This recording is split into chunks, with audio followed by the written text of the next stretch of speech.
life is in your hands. Scared, man. I told you I got you, bro. You got movies to film. Yeah, exactly. Put your seatbelt on. Your seatbelt on? Yeah, let me get it on. Hold up. Mine's on, by the way. Don't be fooled.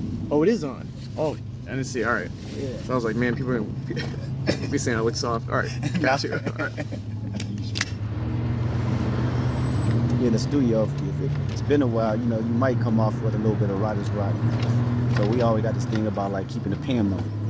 So this exercise, going there, doing 16 bars, going home, you know, always just keep moving. How I feel if it's been a while for you. Yeah. Take a minute for you warm up in front of the camera, take a minute to remember the lines, get into the character. How long does that process? Yeah, all the above. You know, I try to prep at home, but the thing about acting is if you don't have an audience, it's just a form of insanity. You know, then you're just, what are you doing? You know, so I'll definitely try to warm up and then, you know, lose that self-consciousness when you finally get back out there. Yeah. But that takes time. You know, I always try to embrace failure. You were talking about that the other day. You know, that the most important part of a bad day is like the way you leave it. And if you could leave a bad take or a bad day with a positive attitude, then you got nothing to fear. You know. I think that's probably one of the biggest misconceptions about me as an artist. I'm always locked in and I'm always trying new things. Now, whether or not I like them is a whole nother conversation, but I have to keep the pen moving. You know, it's my form of sanity. And it's also has given me the opportunity to learn myself. You know, find out who I am.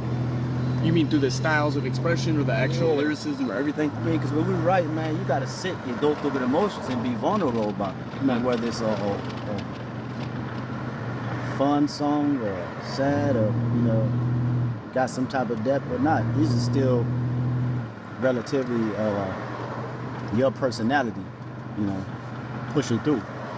And so a lot of these records I write, man, a lot of stuff I probably would never express or even known about myself if it wasn't for an instrumental behind it. With my projects, it always be that one record I feel like that I want everyone to hear, you know what I'm saying? In order to push the narrative or just the message and the tone that I want to get across. I can have so many other records that have different narratives and tones, you know, like reflection, right?